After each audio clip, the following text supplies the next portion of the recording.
Doctor, എനിക്ക് യാത്ര ചെയ്യുന്നതിനൊക്കെ ബുദ്ധിമുട്ടുണ്ടോ? ആ, യാത്ര ചെയ്തതിന് ഒരു കുഴപ്പമില്ല.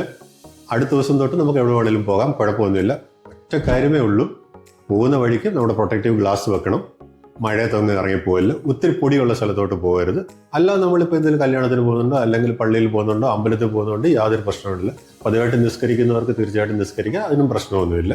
പിന്നെ ചിലവർ ചോദിക്കും, ഓപ്പറേഷൻ കഴിഞ്ഞിട്ട് എൻ്റെ വീട്ടിലോട്ട് പോകാനായിട്ട് എനിക്കൊരു 3 മണിക്കൂറുണ്ട്, ആ യാത്രയിൽ ഞാൻ ഇടയ്ക്കിടയ്ക്ക് മരുന്നൊഴിക്കുന്നത് എങ്ങനെയാണ് സമയം വന്നു കഴിഞ്ഞാൽ? അപ്പോൾ ഞാൻ പറയാറുള്ളത്, ആ സമയമാകുമ്പോൾ വണ്ടി സൈഡിലോട്ടൊന്ന് ഒതുക്കുക, എന്നിട്ട് കണ്ണിലും മരുന്നൊഴിച്ച് 2 മിനിറ്റ് കഴിഞ്ഞിട്ട് വണ്ടി എടുത്തുകൊണ്ട് പോകാം.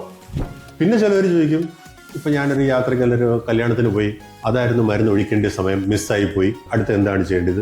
അടുത്ത ടൈമിൽ ഒഴിച്ചാൽ മതിയോ? അങ്ങനെയല്ല, നമ്മളൊരു തവണ പോലും മിസ്സാക്കാൻ പാടില്ല. അതുകൊണ്ട് നമ്മൾ ഒരു അരമണിക്കൂർ താമസിച്ചാലും ആ ഡ്രോപ്പ് അങ്ങ് ഒഴിച്ച്, പിന്നെ അടുത്ത് വരുന്ന ഡ്രോപ്പ് അതിൻ്റെ കറക്റ്റ് ടൈമിന് ഒഴിക്കാൻ ശ്രദ്ധിക്കുക. നമ്മളൊരു ലേറ്റ് ആയെന്നും പറഞ്ഞുകൊണ്ടൊരു തവണ മിസ്സാകരുത്, അത് വളരെ ആപത്ത് വരുത്തും.